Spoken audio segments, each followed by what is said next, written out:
Buenas, meus alunos, nesse vídeo nós vamos ver famílias de funções. Então, família de funções é o assunto lá da seção 0.3, né, da 10ª edição, ou da seção 1.3. Então ele começa com a família de curvas, né, na verdade, família de retas. Então, o que o livro faz, ele considera a equação y igual a mx mais b, né, que é a equação de uma reta, e ele começa a brincar com isso, né? Então, primeiro, assim, né? E na equação da reta, o que são essas coisas? Esse m aqui,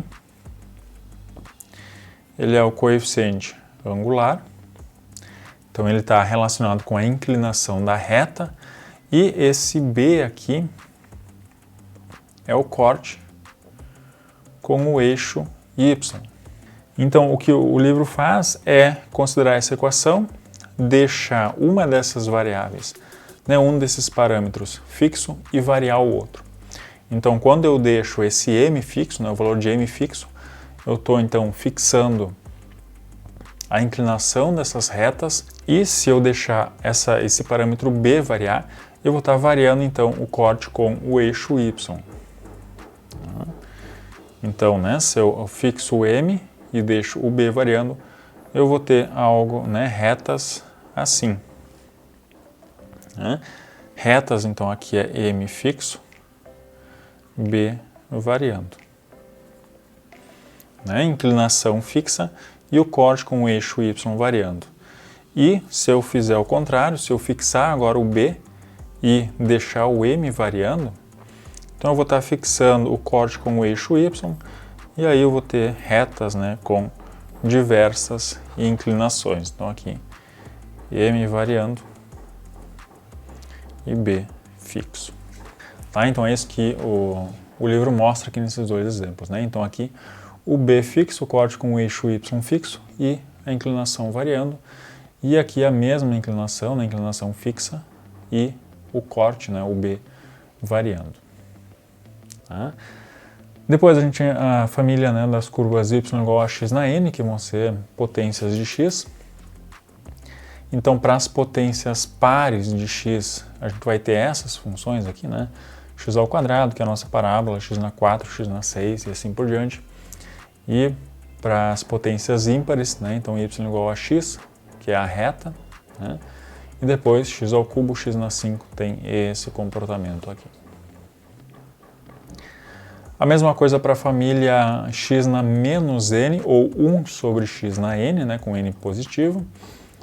Então, o mais conhecido é 1 sobre x e 1 sobre x ao quadrado. Então, 1 sobre x, né, é essa hipérbole aqui, e 1 sobre x ao quadrado. Né, tem esse gráfico aqui. Tá? Então, nota que a gente pode ver claramente a distinção entre funções pares e ímpares também. Né? Então, aqui, potências pares, função par, e potências ímpares, função ímpar.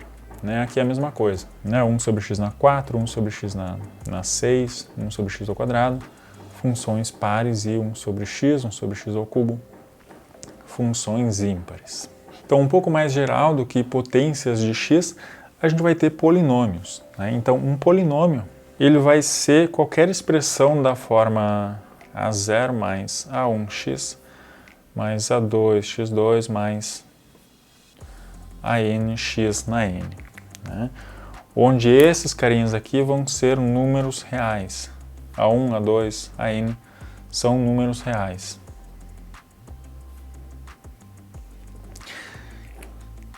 E esse n, claro, é um inteiro. Então, qualquer expressão que tem esse formato aqui vai ser um polinômio. Né? Então, um exemplo, raiz de 2 mais 2x menos logaritmo de 3x ao quadrado é um polinômio. Né? Eu tenho aqui números reais multiplicando potências de x. Tá? E essa maior potência que aparece aqui, a gente diz que é o grau do polinômio. Então, nesse caso aqui, a maior potência que aparece é 2, então a gente diz que esse polinômio tem grau 2. E assim por diante. Então, né, dependendo do grau, esses polinômios recebem nomes particulares. Né? Polinômio de grau 1, a gente diz que ele é um polinômio linear, né? Na verdade vai ser uma reta. Tá? Polinômio de grau 2 é a nossa parábola, né? Ou polinômio quadrático. Tá? Polinômio de grau 3, então, polinômio cúbico. Né? E aqui, polinômio de grau 4 e quinto também tem nomes, né? Quártico e quíntico, mas a gente usa pouco isso. Tá? E para polinômios de grau maior do que isso, né? Grau 6, grau 7, a gente diz simplesmente que é um polinômio de grau 6, grau 7 e assim por diante. Então, para polinômios, né? O domínio sempre vai ser toda a reta real. Tá?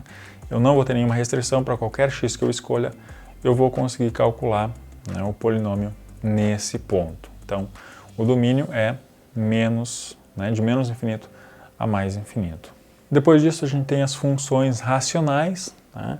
As funções racionais vai ser o quociente de dois polinômios. Né? Então, são funções da forma p de x sobre q de x, né, onde p de x e q de x são polinômios.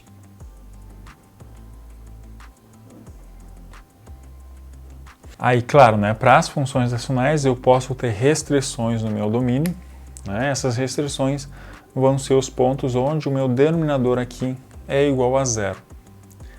Então aqui no livro, por exemplo, né, essa função racional aqui, x² mais 2x dividido por x² menos 1. Notem que se eu pegar x igual a 1 ou x igual a menos 1, o denominador aqui dá zero.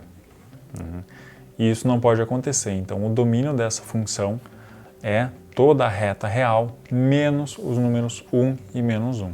E aí se eu tenho isso numa função racional, esses valores, né, 1 e menos 1, eles vão estar associados a assíntotas, né, verticais dessa função aqui, tá? Mas isso a gente vai ver mais lá para frente. Outra coisa que pode acontecer nas funções racionais é eu também ter assíntotas horizontais, né? Que é à medida que o x decresce ou o x cresce, o gráfico dessa função racional ele se aproxima de um certo valor. Então a última família de funções que a gente tem são as funções algébricas, que é bem mais geral, né? Essas funções algébricas é qualquer função que eu consigo escrever como, né, através de potências de x, né, soma, multiplicação, divisão e extração de raízes. Tá? Então, um exemplo de uma função algébrica, né, x² menos 1, né, então soma a diferença de potências de x mais raiz de x, né, e aí eu posso também dividir por x² menos 2 e tirar a raiz de tudo isso. Né? Então, qualquer função que eu consiga escrever, né, utilizando soma, diferenças, produtos e quocientes de potências de x e também extração de raízes, isso vai ser uma função algébrica. Continuando, a próxima família que o livro fala é a família de funções y igual a seno de bx mais c, né? Seno ou cosseno de bx mais c. Tá? Então essa família aqui, claro, né, é seno ou cosseno, mas a gente tem essas transformações aqui. Então esse A aqui a gente viu o que ele faz, né? Ele está relacionado com a amplitude aqui da função seno. Então, né, a função seno é aquela, né, faz mais ou menos isso.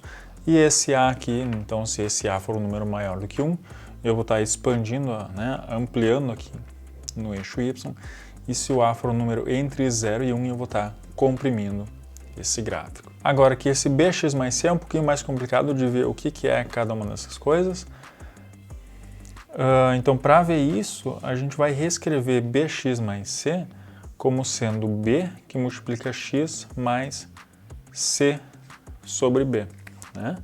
É a mesma coisa, né? Bx mais c.